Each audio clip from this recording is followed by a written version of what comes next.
Hello student, welcome to college study Delhi University. So आज की video में हम पढ़ने वाले हैं कम्युनिकेशन इन एवरीडे लाइफ, जो आपका एक सेक्स सब्जेक्ट है। ठीक है गाइस, मैंने जो ये नोट्स बनाए हैं ना, वो आपके PYQs को एनालाइज करके ही बनाए हैं, ताकि आप एग्ज़ाम ओरिएंटेड पढ़ के जाओ। ऐसे नहीं है कि फालतू में आप पढ़ के चले जाओ और एग्ज़ाम में कुछ और ही आ रहा है, और ऐसा भी ना हो कि आप पढ़ के जा रहे हो और कुछ छूट रहा है आपका। ठीक है, तो ये नोट्स बहुत ही डिटेल में है और बिल्कुल एग्जाम ओरिएंटेड है, तो आप इस वीडियो पे पूरी तरह रिलाई कर सकते हो। चलो शुरू करते हैं। तो सबसे पहले हमारी यूनिट 1 है, that is theory of communication. अब थ्योरी ऑफ कम्युनिकेशन है तो पहला हम समझते हैं कि कम्युनिकेशन क्या होता है। तो देखो, कम्युनिकेशन एक प्रोसेस है जहाँ पे हम अपनी बात, अपनी इंफॉर्मेशन, आइडिया, अपने थॉट्स, फीलिंग या अपने इमोशन किसी और से बताते हैं, या दो पीपल के बीच में एक्सचेंज करते हैं, ताकि एक दूसरे के बीच में अंडरस्टैंडिंग बनी रहे। ठीक है, it is not just about speaking. इसका कम्युनिकेशन का मतलब ये नहीं होता कि आप सिर्फ बोलते रहो, इसका मतलब ये भी होता है कि आप दूसरों को सुनो और समझो। ठीक है, इंपॉर्टेंस क्या होती है कम्युनिकेशन की? तो देखो, इफेक्टिव कम्युनिकेशन ज़रूरी है, क्योंकि ये बिल्ड करने में और मेंटेन करने में एक अच्छी रिलेशन हेल्प करता है। अगर आपका अच्छा कम्युनिकेशन होगा तो आपके बीच में ट्रस्ट रहेगा, अंडरस्टैंडिंग रहेगी, पर्सनल और प्रोफेशनल लाइफ आपकी बढ़िया चलेगी। देन शेयरिंग एंड इन्फॉर्मेशन, अगर किसी को बात बतानी है तो उसके लिए कम्युनिकेशन ज़रूरी है, क्योंकि कम्युनिकेशन की हेल्प से ही आप अपनी नॉलेज को दूसरे तक शेयर कर सकते हो, दूसरे इंसान को इंस्ट्रक्शन दे सकते हो, और जो न्यूज़ वगैरह है वो भी बता सकते हो। Then decision making, clear communication ensure करता है कि हर एक के पास नेसेसरी इन्फॉर्मेशन हो, ताकि वो एक अच्छा डिसीजन ले सके, इन्फॉर्म डिसीजन ले सके। देन प्रॉब्लम सॉल्विंग, एक ओपन कम्युनिकेशन हेल्प करता है आइडेंटिफाई करने में इश्यूज़ को, और कोलैबोरेटिव वे में सॉल्यूशन भी निकालने में हेल्प करता है एक अच्छा communication. Then enhancing a social skill, social interaction के लिए और दूसरों के पर्सपेक्टिव को समझने के लिए, डिफरेंट पर्सपेक्टिव को समझने के लिए हम कम्युनिकेशन बहुत ही ज़रूरी है। ठीक है, now we have the next topic, communication process. Communication process या कम्युनिकेशन साइकिल। तो देखो, मैं इसे ना डायग्राम से ही समझा देती हूँ, मैंने कंटेंट लिखा है, आप उसे बाद में पढ़ लेना जब आपको ये नोट्स मिल जाएंगे। ठीक है, सबसे पहले होता है सेंडर। सेंडर वो पर्सन होता है जो अपनी मैसेज को या अपनी इंफॉर्मेशन को रिसीवर तक पहुंचाना चाहता है। ठीक है, देन आता है इकोडिंग। इकोडिंग वो तरीका है जहां पे सेंडर अपने आइडिया को एक मैसेज की फॉर्म में कन्वर्ट करता है। तो ठीक है, that is conversion of idea into the message is called encoding. Message क्या है? मैसेज वो चीज़ है जो वो पहुंचाना चाहता है। लाइक कोई भी मैसेज है कि आज रात की मीटिंग कैंसिल हो गई है, तो दिस इज मैसेज। ठीक है, फिर चैनल। चैनल या मीडिया क्या होता है? चैनल या मीडिया वो होता है जिसके थ्रू जो सेंडर है वो रिसीवर तक अपनी बात पहुंचाता है। लाइक अगर वो कॉल कर रहा है, मोबाइल फोन कर रहा है, या फिर ईमेल पे वो सेंड कर रहा है, तो email, call are the channels. Then decoding. Decoding का मतलब क्या होता है कि जब रिसीवर सेंडर के मैसेज को इंटरप्रेट करके समझता है, दैट इज डिकोडिंग। ठीक है, रिसीवर कौन है? रिसीवर वो पर्सन है जिसे सेंडर ने मैसेज सेंड किया है, जिसके लिए मैसेज को इनिशिएट किया गया है। इतना होने के बाद रिसीवर क्या करता है? फीडबैक देता है सेंडर को। तो हम इसे कह सकते हैं कि feedback is an communication from receiver to the sender. ठीक है, इसके अलावा एक चीज़ होती है नॉइस। नॉइस क्या होता है? डिस्टर्बेंस, या फिर जिसकी वजह से जो कम्युनिकेशन है वो इनइफेक्टिव हो जाए। वो जो चीज़ होती है वो नॉइज होती है। ठीक है, जैसे अगर चिंटू जो है अपनी बात मिंटू तक पहुंचाने की कोशिश कर रहा है, लेकिन बीच में क्या हो रहा है कि मशीनरी चल रही है जिसकी बहुत तेज आवाज़ आ रही है, तो चिंटू की बात जो है वो मिंटू ढंग से समझ नहीं पा रहा, तो this is noise. Okay, then we have the next topic. यहाँ पे मैंने ना इसको एग्जाम्पल की हेल्प से भी पूरा एक्सप्लेन कर दिया है, तो आप इसे पूरा समझ सकते हो, और एग्जाम में लिख के आते हो ना, तो आपको अच्छे मार्क्स मिलते हैं। Then we have the topic feature of communication. Communication के प्रोसेस क्या है? तो देखो, जो कम्युनिकेशन है वो 2 वे प्रोसेस है। मतलब यहाँ पे सेंडर और रिसीवर दोनों इन्वॉल्व होते हैं। रिसीवर भी बाद में फीडबैक देता है सेंडर को। देन कॉन्टिन्यूस एंड डायनेमिक, ये ऑनगोइंग एक्टिविटी है। ऐसे नहीं कि एक बार आपने कुछ कम्युनिकेट कर लिया, खत्म हो गया, नहीं। फिर क्या होगा? रिसीवर सेंडर को फीडबैक देगा, सेंडर फिर से कोई मैसेज ट्रांसफर करेगा, तो it is continuous and dynamic activity. Then pervasive. Pervasive का मतलब क्या होता है कि हर जगह अवेलेबल होता है, हर टाइम पे होता है, हर एक लेवल जो है ऑर्गेनाइजेशन की, सोसाइटी की, वहाँ पे कम्युनिकेशन हो रहा होता है। Then goal oriented. Goal oriented का मतलब क्या है कि जब भी कोई कम्युनिकेशन इनिशिएट होती है उसका कोई पर्पस होता है। कि अगर कोई कंपनी में ईमेल करा जा रहा है तो उसका पर्पस है कि मीटिंग की इंफॉर्मेशन दी जा रही है, या कुछ और फीडबैक दिया जा रहा है, तो it is always goal oriented. Interdisciplinary. Interdisciplinary का मतलब क्या है कि कम्युनिकेशन को बहुत सारे फील्ड से डिराइव किया है, लाइक साइकोलॉजी, सोशियोलॉजी, एंथ्रोपोलॉजी। ठीक है। Then we have the topic, next topic that is barriers to the communication. Barriers क्या होते हैं? बैरियर्स का मतलब है कि वो ऑब्स्टिकल या इंटरफेस जो मैसेज को एक्यूरेटली सेंड करने में, अंडरस्टूड करने में, रिसीव करने में प्रॉब्लम क्रिएट करते हैं, दीज आर बैरियर्स। तो वो बैरियर्स टू कम्युनिकेशन कहलाते हैं। वो क्या करते हैं? वो मैसेज को डिस्टॉर्ट कर सकते हैं, या मिसअंडरस्टैंडिंग क्रिएट कर सकते हैं, या कम्युनिकेशन को स्टॉप भी कर सकते हैं, ठीक है। तो बैरियर्स टू कम्युनिकेशन में हमारे पहला आता है फिजिकल बैरियर। फिजिकल बैरियर का मतलब क्या है कि इन्वायरमेंटल या सिचुएशनल इंटरफेरेंस, ठीक है। जैसे फिजिकली ऑब्स्ट्रक्ट हो गए, ऑब्स्टिकल्स हो गए, लाइक अगर कोई जहाँ पे ये चिंटू मिंटू जो हैं, ये चिंटू है और ये मिंटू है, ये दोनों जहाँ पे कम्युनिकेट करने की कोशिश कर रहे थे ना, वहाँ पे जैसे नॉइज़ हो रही थी, मशीनरी चल रही थी, या फिर डिस्टेंस ज़्यादा था, तो these are physical barriers. Example में आप इसके लिख सकते हो नॉइज़। नॉइज़ का मतलब क्या है कि एक्चुअल साउंड जो स्पोक हो रही है वो समझ नहीं आ रही, क्योंकि मशीनरी चल रही है, क्राउड बहुत ज़्यादा है, या फ़ोन लाइन हमारी प्रॉपर नहीं हो रखी है। देन डिस्टेंस, अगर बहुत दूर से वो लोग बात कर रहे हैं तो इसकी वजह से, डिस्टेंस की वजह से कम्युनिकेशन नहीं हो पा रहा है। देन टाइम डिफरेंस, अब मान लो कि अगर जो चिंटू है, चिंटू इंडिया से है और जो मिंटू है वो अमेरिका से है, तो जिस टाइम पे चिंटू मैसेज करेगा मिंटू को, उस टाइम पे दिन रात का डिफरेंस होगा, क्योंकि इंडियन अमेरिका में टाइम डिफरेंस है। तो मतलब उसी टाइम पे, रियल टाइम पे कम्युनिकेशन पॉसिबल नहीं हो पाता, और डिले कम्युनिकेशन की वजह से अंडरस्टैंडिंग पे इफेक्ट पड़ता है। Then poor lighting and visibility, मान लो कि चिंटू मिंटू जो है वो कम्युनिकेट करने की कोशिश कर रहे हैं लेकिन अंधेरा हो रहा है, तो जो चिंटू है वो मिंटू को देख नहीं पा रहा है, इसकी वजह से उसके जो बॉडी लैंग्वेज को रीड करना होता है या फेशियल एक्सप्रेशन, वो नहीं समझ पा रहा है। तो this is also a physical barrier. Then we have the next type of barrier that is psychological barrier. Psychological barrier का मतलब क्या होता है कि ये मेंटल और इमोशनल स्टेट जो है सेंडर की और रिसीवर की, उससे अराइज होते हैं।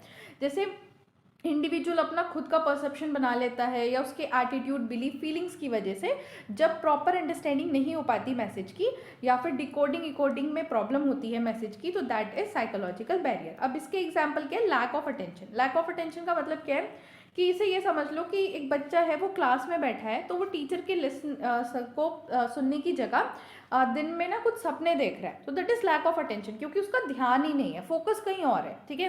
देन प्रिजुडाइज और बाइस, अब इसको तुम ऐसे समझ सकते हो कि आपने पहले से ना कुछ स्टेरियोटाइप या जजमेंट बना रखा है सेंडर को लेके या टॉपिक को लेके, तो आप सुनना ही नहीं चाहते।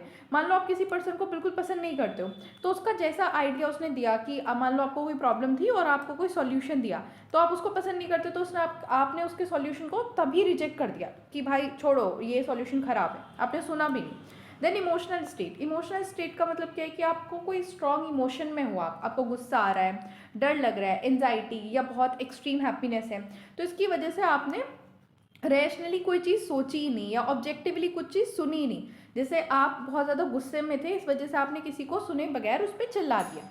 Then selective perception. Selective perception क्या होता है कि कुछ पर्सन ना सिर्फ वो चीज़ ही सुनते और समझते हैं जो वो चाहते हैं, बाकी की चीज़ें वो इग्नोर कर देते हैं। मान लो एक एम्प्लॉय है, उसको दो तरह के फीडबैक दिए गए, एक तो पॉजिटिव फीडबैक दिया गया और उसको साथ साथ कंस्ट्रक्टिव क्रिटिसिज्म भी किया गया, ठीक है, लेकिन उसे सिर्फ पॉजिटिव फीडबैक सुनना था, तो उसने वो सुना और बाकी की चीज़ों को इग्नोर कर दिया। Then we have the next type of barrier that is language barrier, ठीक है। लैंग्वेज बैरियर क्या होता है कि ये बैरियर इसलिए आते हैं क्योंकि जो मीनिंग है वर्ड्स का, सिंबल का, गेस्चर का, वो ढंग से समझा नहीं जा सकता। ये तब होता है जब सेंडर और रिसीवर जो है डिफरेंट मीनिंग ले लेते हैं सेम लैंग्वेज के एक्सप्रेशन का। अब इसके एग्जांपल क्या है? Technical jargon. मतलब क्या है कि मान लो एक आईटी प्रोफेशनल है, अब वो नॉन टेक्निकल क्लाइंट को ना कुछ चीज़ समझा रहा है, लेकिन वो बहुत ज़्यादा टेक्निकल टर्म यूज़ कर रहा है, तो उस बंदे को समझ ही नहीं आ रहा, तो इट इज़ टेक्निकल प्रॉब्लम, ठीक है, दैट इज टेक्निकल टर्म की problem. Then we have ambiguity. Ambiguity का मतलब क्या है कि एक वर्ड यूज करा जा रहा है लेकिन उसके मल्टीपल इंटरप्रिटेशन है, अब आप कौन सा यूज कर रहे हो वो आपने क्लियरली बताया नहीं। जैसे कि यहाँ पे लिखा है let meet near the bank, अब बैंक का मतलब रिवर बैंक भी हो सकता है या फिर फाइनेंशियल बैंक भी हो सकता है, ठीक है। Then slang and idioms. Slang and idiom का मतलब क्या है कि देखो इनफॉर्मल लैंग्वेज या एक्सप्रेशन के अंदर कभी कभी हम क्या करते हैं, मुहावरे यूज़ कर देते हैं, ठीक है, या कोई स्लैंग होता है। अब स्लैंग तुम्हारी लोकेलिटी में तो पता है, तुम्हें पता है, तुम्हारे दोस्तों को पता है, बट अगर तुम किसी बाहर के पर्सन से, डिफरेंट रीजन या रिलीजन कल्चर के पर्सन से वो बात कर रहे हो, उसको नहीं पता होगा। जैसे कि अगर एक अमेरिकन जो है वो नॉन नेटिव इंग्लिश स्पीकर को बता रहा है ब्रेक अ लैग, ठीक है, इसका मतलब होता है good luck before a performance. अब उसको तो समझ ही नहीं आ रहा, उसे लगा अच्छा हड्डियाँ तोड़नी है, ठीक है। देन एब्स्ट्रैक्ट वर्ड, एब्स्ट्रैक्ट का मतलब क्या है कि आप वेग टर्म यूज़ कर रहे हो instead of specific language. Then next type of barrier we have is an culture barrier. Culture barrier का मतलब होता है कि आप डिफरेंट कल्चर बैकग्राउंड से आ रहे हो, आपके बिलीव, आपकी वैल्यूज़, कम्युनिकेशन स्टाइल अलग है, इसकी वजह से प्रॉब्लम हो रही है। इसके एग्जाम्पल में क्या आता है कि नॉन वर्बल क्लू, मान लो गेस्चर और body language, eye contact, personal space जो है वो वेरी करता है अक्रॉस द कल्चर। जैसे कि डायरेक्ट आई कांटेक्ट कहीं कहीं तो रिस्पेक्ट का सिग्नल माना जाता है, लेकिन कहीं कहीं इसको डिसरिस्पेक्ट भी मान लेते हैं। Then high context in low context communication. High context culture क्या होता है, जैसे जापानीज कल्चर है, वो इम्प्लिसिट मैसेज पे ज़्यादा डिपेंड करते हैं कि like looking at your body language, उनके लिए जो कहा गया है उससे ज़्यादा जो नहीं कहा गया है वो ज़रूरी है। लेकिन लो कॉन्टेक्स्ट कल्चर जैसे जर्मन और यूएसए, वहाँ पे क्या होता है, आपने एक्सप्लिसिटली जो बोला है वो उस चीज़ को समझते हैं, डायरेक्ट वर्बल कम्युनिकेशन को। तो मैसेज क्लियर और अनएम्बिगुअस होना चाहिए उनके लिए, ठीक है, वो बॉडी लैंग्वेज पे इतना फोकस नहीं करते। Then power distance, power distance का मतलब क्या है कि पावर किस तरीके से डिस्ट्रीब्यूटेड है उस चीज़ से भी अफेक्ट पड़ता है। Then individualism and collectivism. Individualism culture जो होता है वो यूएसए का कल्चर है, वहाँ पे ना अपने बारे में ज़्यादा सोचा जाता है, अपनी चीज़ों को ज़्यादा अपने अचीवमेंट, अपनी चीज़ों को ज़्यादा प्रायोरिटी दी जाती है। लेकिन कलेक्टिविज्म जो कल्चर है वो आप जापान का कह सकते हो, वहाँ पे ना मतलब सबको लेके एक साथ कम्युनिटी सर्विंग वाला जो कल्चर है। तो अगर इन दोनों कल्चर के पीपल एक साथ आते हैं तो उनके बीच में प्रॉब्लम हो सकती है, क्लैशेस हो सकते हैं, ठीक है। Now we have the next topic that is 7C of effective communication. Effective communication के 7C क्या है, तो सबसे पहले क्लियर, आपका मैसेज जो है वो इतना क्लियर होना चाहिए कि सामने वाला इंसान आराम से समझ ले, उसका पर्पस क्या है वो समझ ले, और एम्बिग्विटी बिल्कुल ना। जैसे आपने कहा कि we need to finish this soon, अब सून का क्या मतलब है नहीं पता, लेकिन अगर आपने टाइम बता दिया तो it provide a clarity. Then conciseness, मतलब मैसेज जो है आपका स्टिक टू पॉइंट होना चाहिए, छोटा होना चाहिए, नेसेसरी इन्फॉर्मेशन हो बट छोटा हो, बेफालतू के लंबा ना हो। जैसे कि meeting postpone due to CEO inability, better है अगर आप इसकी जगह इतना लंबा चौड़ा 35-24 लाइन का मैसेज लिखो, उससे बेटर है कि आप बस इतना लिख दो, कंसाइज है, पूरी इन्फॉर्मेशन मिली है। देन कंक्रीट, कंक्रीट का मतलब क्या है कि मैसेज जो है वो फैक्ट और फिगर से सपोर्ट होना चाहिए, कोई भी मिस इंटरप्रिटेशन का रूम ना छोड़ो। जैसे कि अब मैंने बोला सेल इंक्रीज हुई है 15% लास्ट क्वार्टर में, ये ज़्यादा बेटर है। अगर मैं ये बोलूँ कि सेल्स सिर्फ इंक्रीज़ हुई है, अब कितनी इंक्रीज़ हुई किसी को नहीं पता, लेकिन मैंने स्पेसिफिकली फैक्ट बता दिया तो मिस इंटरप्रिटेशन का कोई चक्कर ही नहीं है। देन करेक्ट, जो मैसेज है वो एक्यूरेट होना चाहिए, ग्रामर, पंक्चुएशन सब कुछ सही होनी चाहिए। देन कोहेरेंट, कोहेरेंट का मतलब क्या है, लॉजिकली फ्लो होना चाहिए, मतलब एक पॉइंट दूसरे पॉइंट से कनेक्ट कर रहा होना चाहिए, या कि मेन टॉपिक से कनेक्ट कर रहा होना चाहिए। जैसे प्रेजेंटेशन है तो वो क्लियर स्ट्रक्चर होता है, जैसे इंट्रोडक्शन लिखा, फिर इंट्रोडक्शन से कनेक्शन में आप बॉडी लिखोगे, बॉडी से कंक्लूजन, सब स्मूथ ट्रांजिशन होता है। देन कंप्लीट, मैसेज आपका सारी इन्फॉर्मेशन उसके अंदर होनी चाहिए ताकि रिसीवर प्रॉपर समझ सके और एक्शन ले सके। लाइक अगर किसी को आप इन्विटेशन दे रहे हो तो आप उसमें सब बताओ कि किसकी तरफ से इन्विटेशन है, क्या इवेंट है, कब होने वाला है, कहाँ होने वाला है, ठीक है। देन कर्टेसी, कर्टेसी का मतलब क्या है कि रिस्पेक्टफुल होना चाहिए, पॉजिटिव टोन होनी चाहिए, like could you please send me a file is more courteous than send me a file, ठीक है। Now we are moving to the second unit. और सेकेंड यूनिट में जाने के बाद मैं आपको कुछ इंपॉर्टेंट चीज़ें बता देती हूँ। सबसे पहले मैंने यहाँ पे ना एग्जाम प्रिपरेशन नोट्स लिखे हैं, ये उस बेसिस पे हैं जो मैंने आपके PYQ एनालाइज करे थे, तो ये आपके लिए हैं, आप इन्हें पढ़ लेना ताकि आप एग्जाम ओरिएंटेड तैयारी कर सको, ठीक है। Now I am going to start the topic. पहला है रीडिंग प्रोसेस। ये रीडिंग प्रोसेस जो है, इसका क्वेश्चन आपके PYQ में ऐसा आया था, एक्सप्लेन द रीडिंग प्रोसेस। तो रीडिंग प्रोसेस क्या होता है, रीडिंग प्रोसेस एक कॉग्निटिव एक्ट प्रोसेस है जहाँ पे आप सिंबल वर्ड्स की हेल्प से उन्हें डिकोड करके मीनिंग डराइव करते हो। ये पैसिवली नहीं होता, ये एक्टिवली होता है, मतलब एक्टिव इंटरैक्शन होना ज़रूरी है रीडर और टेक्स्ट के बीच में, ताकि आप इंफॉर्मेशन को एक्वायर ही ना करो बल्कि उसे वेरीफाई करो ढंग से और प्रॉपर उसे समझो, ठीक है। इसकी 3 स्टेज होती है। अगर हम किसी भी क्वेश्चन को आंसर कर रहे होते हैं after the reading, so we have the 3 stage, ठीक है। तो पहली स्टेज हमारी होती है प्री रीडिंग। प्री रीडिंग में हमारा गोल होता है कि हम सिर्फ पर्पस और ओवरव्यू समझ लें। मान लो मेरे को कोई पैसेज पढ़ने को आया, ठीक है, तो मैंने क्या किया, उसका टाइटल पढ़ लिया, उसकी हेडिंग देख ली, ठीक है, पिक्चर देख ली जो उसे डिपिक्ट कर रही है टेक्स्ट के बारे में, ताकि मैं थोड़ा सा ना समझ सकूँ, अच्छा ये जो पैराग्राफ है वो इस टॉपिक के रिगार्डिंग है और इसमें मैं ये सब पढ़ने वाली हूँ, ठीक है। देन वाइल रीडिंग, जब आप पढ़ रहे हो तो उस टाइम पे क्या आपका मेन होता है कि आप स्पेसिफिक कंटेंट और आर्ग्यूमेंट को समझ सको, ठीक है। जैसे reading a text, highlight the key point, verify the prediction, और स्कीमिंग और स्कैनिंग जैसी टेक्निक हम यहाँ पे यूज़ करते हैं।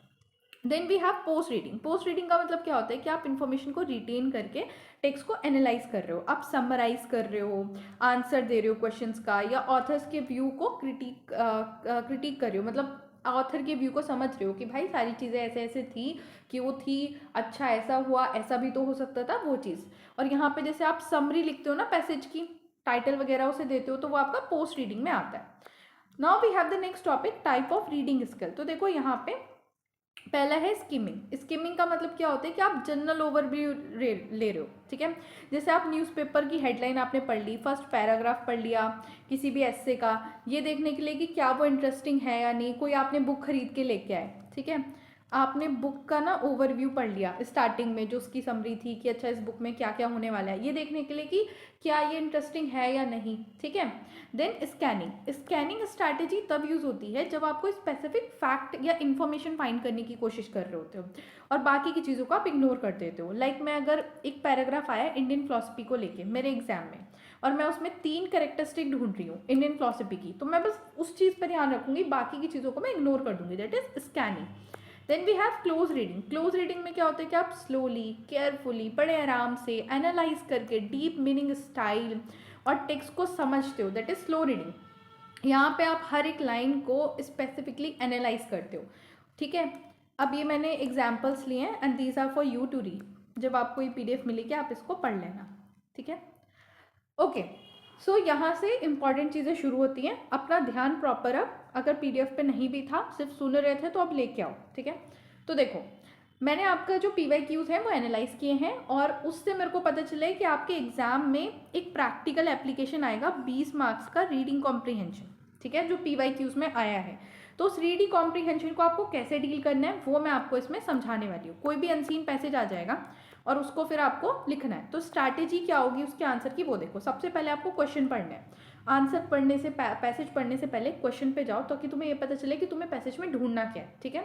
फिर आपको वर्ड स्कैन करने, कीवर्ड्स। लाइक अगर क्वेश्चन है where had an animal agree to meet, तो आप एनिमल, मीट, ठीक है, प्लेस, ये सारी चीज़ें अगर आप ढूंढोगे तो स्कैनिंग की हेल्प से आप ये चीज़ें ढूंढोगे तो फिर आपको आंसर ईजिली मिल जाएगा।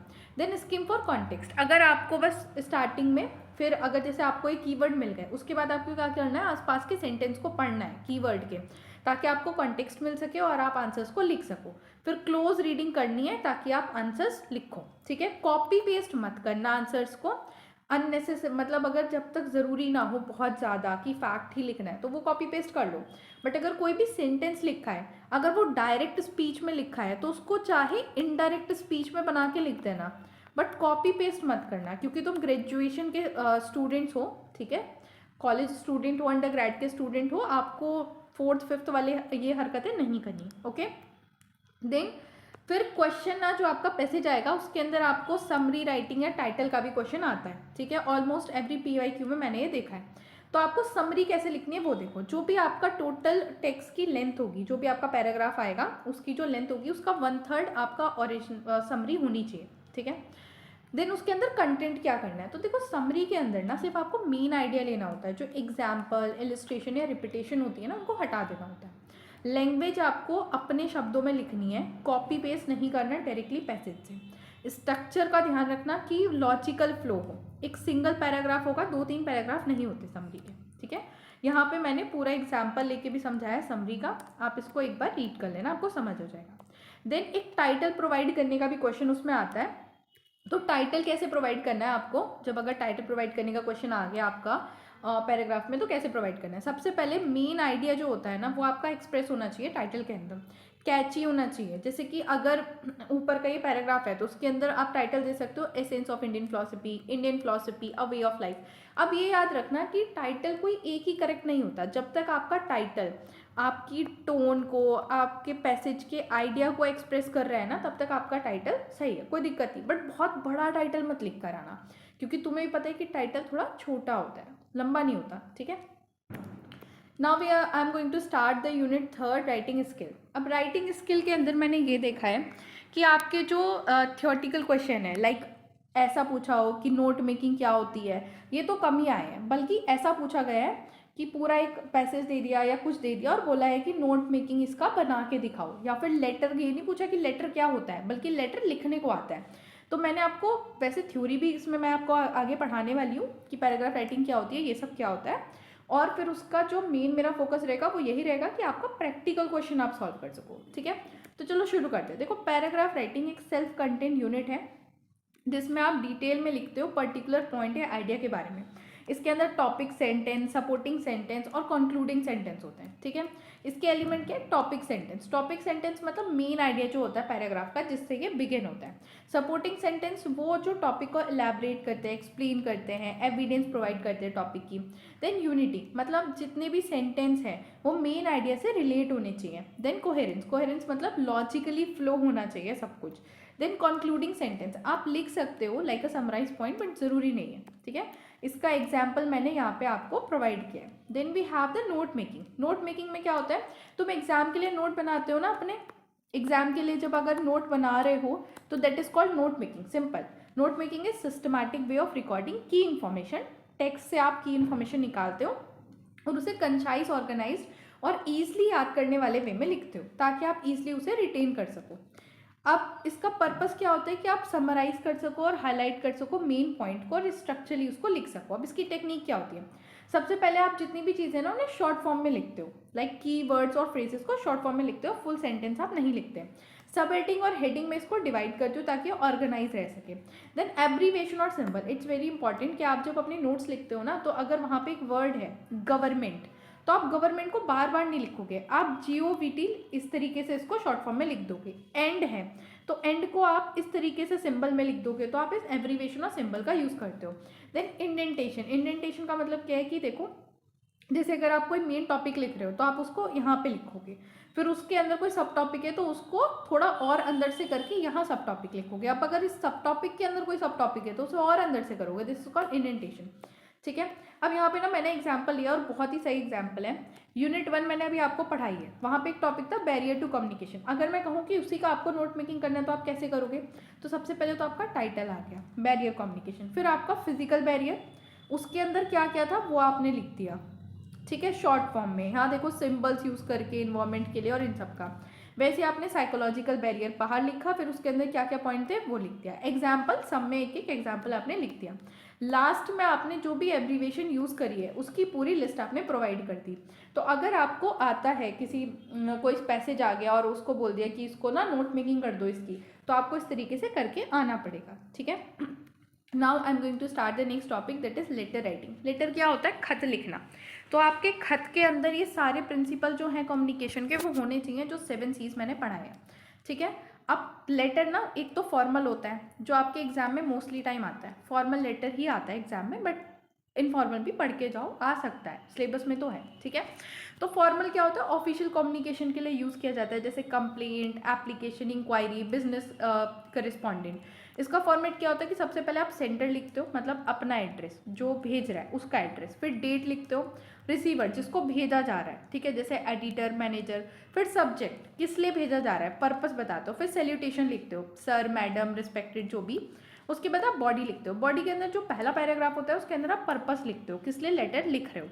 सेकेंड, थर्ड पैराग्राफ में आप डिटेल, फैक्ट और सपोर्टिंग इन्फॉर्मेशन प्रोवाइड करते हो, और फोर्थ पैराग्राफ के अंदर आप डिज़ायर एक्शन क्या चाहते हो या सॉल्यूशन क्या है वो बताते हो।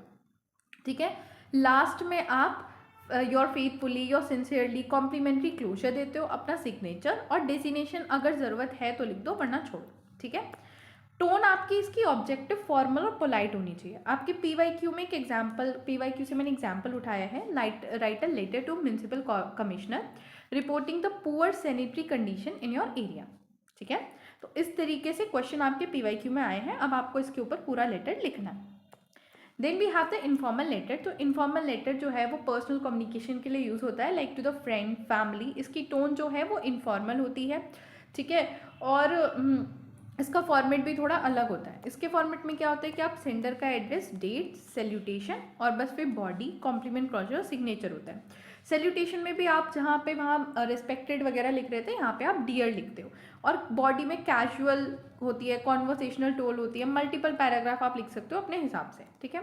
और कॉम्प्लीमेंट भी आप यहाँ पे बेस्ट रिगार्ड, योर लविंग, ये सब लिखते हो। जो टोन होती है ना इसकी, बहुत ही पर्सनल, फ्रेंडली और सब्जेक्टिव होती है, ठीक है।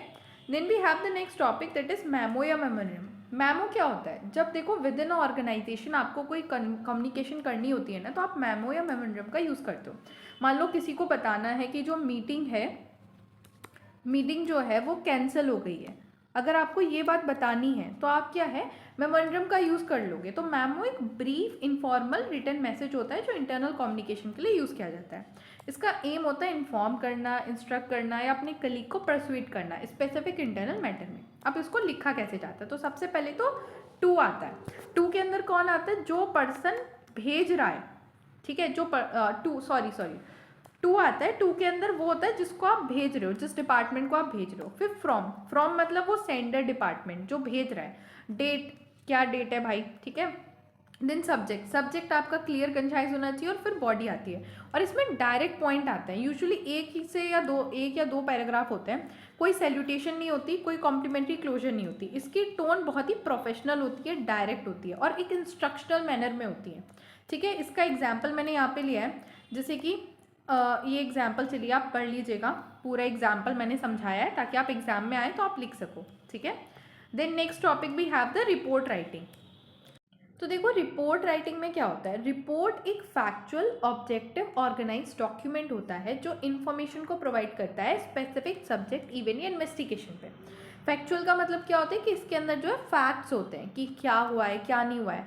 ऑब्जेक्टिव का मतलब क्या है कि ये कभी भी किसी पर्सन की असम्पशन पे बेस नहीं होता। जो फैक्ट है उसके बेसिस पे जो आपने कंक्लूड करा है वही आप जो है इसमें लिखते हो और बहुत ही ऑर्गेनाइज्ड मैनर में ये होता है। तो इसका पर्पस होता है इन्फॉर्म, एनालाइज, रिकमेंड और रिकॉर्ड करना, ठीक है। की कैरेक्टरिस्टिक क्या है इसकी? फैक्चुअल होता है, ऑब्जेक्टिव, स्ट्रक्चर और फॉर्मल लैंग्वेज होती है। अब देखो कुछ कॉमन टाइप की रिपोर्ट मैं यहाँ समझा रही हूँ जो आपके एग्जाम में आ सकती है। जैसे इवेंट रिपोर्ट। इवेंट रिपोर्ट का मतलब क्या होता है? जैसे annual day celebration, blood donation camp हुआ, कोई इवेंट हुआ, उसके बारे में आप रिपोर्ट प्रेजेंट कर रहे हो कि सच एंड सच इवेंट हुआ है, अब इस टाइम पे हुआ है, इस डेट पे हुआ है, इस इवेंट में ये हुआ है, ये चीफ गेस्ट आए, ये सब। कमेटी रिपोर्ट क्या होती है? जैसे गवर्नमेंट कोई कमेटी बैठाती है ना, तो उसकी जो फाइंडिंग या रिकमेंडेशन होती है वो कमेटी रिपोर्ट के अंदर आती है। देन एक्सीडेंट रिपोर्ट के अंदर क्या होता है कि कोई रोड पे एक्सीडेंट हो गया, कोई इंसिडेंट हो गया, तो उसको प्रॉपर बताना कि ये एक्सीडेंट हुआ, इस टाइम पे हुआ, ये सारे पीपल यहाँ पे मतलब इतने लोग इकट्ठा हो गए, फिर पुलिस ने क्या क्या किया, वो सारी चीज़ें बतानी होती हैं, ठीक है। अब इसका ना मैं एक जनरल फॉर्मेट बता रही हूँ रिपोर्ट का, आप उसे अपने मतलब जिस टाइप की रिपोर्ट आएगी उस हिसाब से अडेप्ट कर लेना। जैसे कि मैंने यहाँ पे टाइटल लिया है, सबसे पहले आएगा टाइटल के अंदर मैं एग्जांपल ले रही हूँ कि आपको एनुअल स्पोर्ट डे पे रिपोर्ट लिखनी है, तो टाइटल हो गया report on annual sport day. फिर रिपोर्टर का नेम और डेजिग्नेशन आता है, तो आपका नेम और आपकी डेजिग्नेशन आएगी क्योंकि आप रिपोर्ट लिख रहे हो। देन डेट आएगी। उसके बाद इंट्रोडक्शन में आप ये बताओगे कि कब ये क्या इवेंट था, कब हुआ, ठीक है, कहाँ पे हुआ, किसने ऑर्गेनाइज किया, किसने अटेंड किया, और पर्पस बताओगे। उसके बाद आप बॉडी बताओगे। बॉडी में आप क्रोनोलॉजिकली सारी चीज़ें लिखोगे कि 10 बजे जो है चीफ गेस्ट आए थे, उसके बाद 11 बजे जो है वो प्रोग्राम शुरू हुआ था, आप ये सब पूरा लिखोगे प्रॉपरली, ठीक है। देन कंक्लूजन में आप जो है ओवरऑल सक्सेस या आउटकम क्या हुआ है इवेंट का, कि हमारा इवेंट जो है बहुत सक्सेसफुल रहा और बहुत प्रेज हुआ, ठीक है, वो सब बताओगे। और सिग्निफिकेंस इम्पैक्ट क्या पड़ा इसका। देन उसके बाद आप रिकमेंडेशन दे सकते हो अगर ज़रूरत है, मतलब अगर उस रिपोर्ट की रिक्वायरमेंट है तो आप दे सकते हो। इसकी टोन फॉर्मल, ऑब्जेक्टिव और न्यूट्रल होती है। जैसे कि यहाँ पे मैंने कुछ एग्जांपल लिया, आपके PYQ से लिया है कि PYQ में क्वेश्चन आया था, write a report for your institutions magazine on a annual day celebration. इसके अलावा एक क्वेश्चन और था, you are a secretary of literacy club of your college, write a report to the principal regarding annual literary festival held in your college, ठीक है। Then we have the next topic email writing. Email क्या होता है? Electronic mail. ये एक तरीका है अपनी बात को दूसरे पर्सन तक पहुंचाने का। इट्स अ मीडियम और चैनल ऑफ कम्युनिकेशन, ठीक है। ये फॉर्मल इनफॉर्मल दोनों तरीके के लिए यूज होता है। अब इसका फॉर्मेट क्या होता है? तो सबसे पहले टू मतलब जिसे आप भेज रहे हो। देन कार्बन कॉपी, मतलब आप उसे इन्फॉर्म तो करना चाहते हो बट मेन उसको भेजना नहीं चाहते, ठीक है। बीसीसी मतलब आप कई सारे लोगों को एक साथ भेजना चाहते हो और ये ना पता चले कि मैंने इसको भी भेजा इसको भी भेजा, दैट इज बीसीसी, ठीक है। सब्जेक्ट आपका क्लियर होना चाहिए। फिर आपकी सैल्यूटेशन होती है, बॉडी होती है, बॉडी के अंदर ओपनिंग, मेन पॉइंट, क्लोजिंग, फिर कॉम्प्लीमेंट्री, क्लोजर, सिग्नेचर। इसकी टोन प्रोफेशनल, पोलाइट और कंसाइज होती है। अब आपके PYQ से मैंने एग्जाम्पल उठाया, write a email to the manager of your organisation requesting to know about available internship programme, write a email to your class teacher for granting your leave for fight, ठीक है। इस तरीके से question आ सकते हैं, आपको पूरा ईमेल लिख कर आना पड़ेगा, ठीक है। ध्यान रखना जब आप ईमेल लिख कर आओगे ना तो ज़रूरी नहीं है कि आप इसे टू करके लिख के आओ, मतलब लिख के आना है तो आप ऐसे भी लिख के आ सकते हो, वरना आप डायरेक्टली भी लिख के आ सकते हो कि आपने रेसिपेंट का ईमेल एड्रेस लिख दिया बस, ठीक है। अगर ऐसे लिख कर आते हो तो बहुत अच्छा है, टीचर भी प्रॉपर समझ पाएगा, नहीं भी लिख के आते हो तो भी ठीक है। Next and last topic that is drafting a notice. Notice क्या होता है, तुमने कॉलेज और एग्जाम में देखा होगा ना, नोटिस आता है कि यूनिवर्सिटी का नोटिस आया है, या स्कूल में नोटिस आता था कि छुट्टी का नोटिस आ गया, दैट इज नोटिस। एक short formal piece of written communication होती है कोई इंपॉर्टेंट इन्फॉर्मेशन को कन्वे करने के लिए to the specific group of people. तुम्हारे स्कूल में स्पेसिफिक ग्रुप क्या होता था, तुम्हारी क्लास, तुम्हारी पूरी क्लास। और अब कब होता है, जब यूनिवर्सिटी नोटिस निकालती है तो वो सारे अंडर ग्रेड या पोस्ट ग्रेजुएशन के स्टूडेंट, उनके स्पेसिफिक ग्रुप होते हैं। इसका पर्पस होता है किसी इवेंट, मीटिंग या इंस्ट्रक्शन वगैरह को बताना, या फिर कभी कभी जब सामान खो जाता था तो उसका भी नोटिस लिखवाते थे। आई गेस आपने 12th क्लास में ये पढ़ा होगा, ठीक है। इसकी जो करेक्टरिस्टिक होती है वो एक ही ब्रीफ होता है, टू द पॉइंट होता है, फैक्चुअल इन्फॉर्मेशन होती है, और इसे बॉक्स में लिख कर आते हैं। ये बहुत ही इंपॉर्टेंट है कि नोटिस को हमेशा इनक्लोज करके आते हैं बॉक्स में। तो इसको लिखना क्या है, सबसे पहले टॉप सेंटर में आपको बीच में ऑर्गेनाइजेशन का नाम लिखना है, फिर आपको इसके नीचे लिखना है नोटिस, बोल्ड वर्ड में, ठीक है, नोटिस।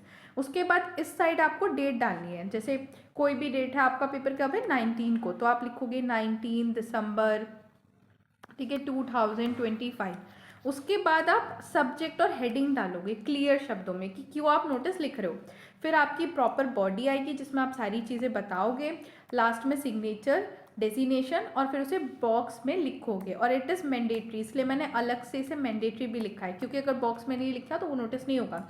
इसकी टोन फॉर्मल, इम्पर्सनल और इन्फॉर्मेटिव होती है। और PYQ में आपका क्वेश्चन आया था, draft a notice informing a student about the blood donation camp to be organise in your college, ठीक है। इसी के साथ आपका पूरा ये जो सब्जेक्ट है वो होता है complete. Thanks for watching, video को लाइक करो, चैनल को सब्सक्राइब करो, साथ में वीडियो को हाइप भी करो। और अगर आपको इस वीडियो के नोट्स चाहिए, ये सारे नोट्स अगर आपको चाहिए तो आप गूगल फॉर्म जो है वो फिल कर सकते हो। गूगल फॉर्म का लिंक जो है आपको वो डिस्क्रिप्शन बॉक्स में मिल जाएगा। So thank you.